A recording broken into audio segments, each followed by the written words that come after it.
Tunan pa sa dakbayan Sugbo kung ipatuman ba ang mandatory vaccination sa tanang mga kawani sa Cebu City Hall.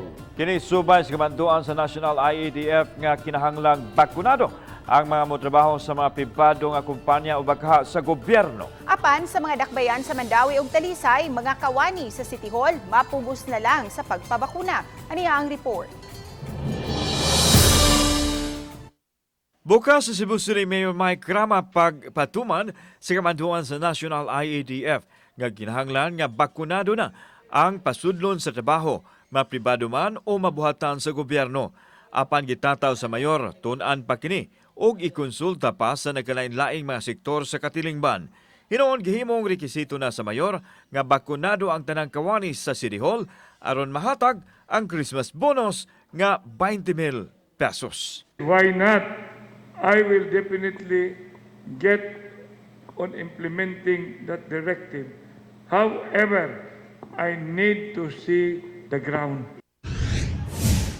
Samtang magpabakuna na si Raul Dimana, welder sa Department of General Services Office sa Mandawi, nga nagpanagana kaniadto tungod sa gipamati sa iyang lawas. May higayon nga magpabakuna na unta siya apan napakgang tungod sa taas nga blood pressure.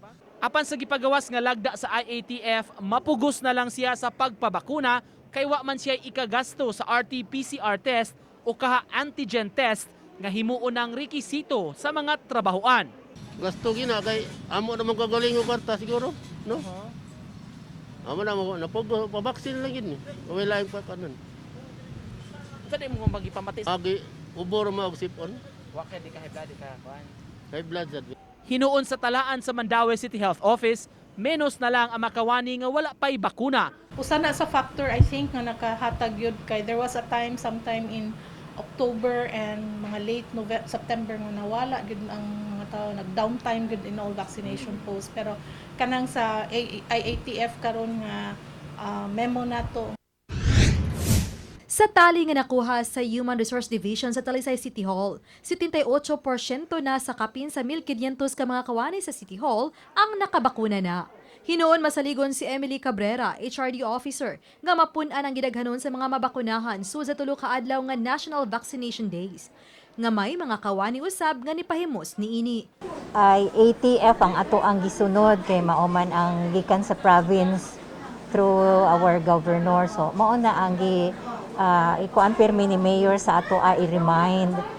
But with the pronouncement na sa nagkalain-lain nga mga departments like DOLE and the Civil Service Commission, so nagtali na ta karon. Hinon giklaro ni Cabrera nga wa pay mando gikan sa mayor nga maghimong rekisito sa RT-PCR test result alang sa mga kawani nga dili pa bakunado. Kung pananglitan o masakiton ang tao niya, di mo mapugos na siya, niya trabaho na.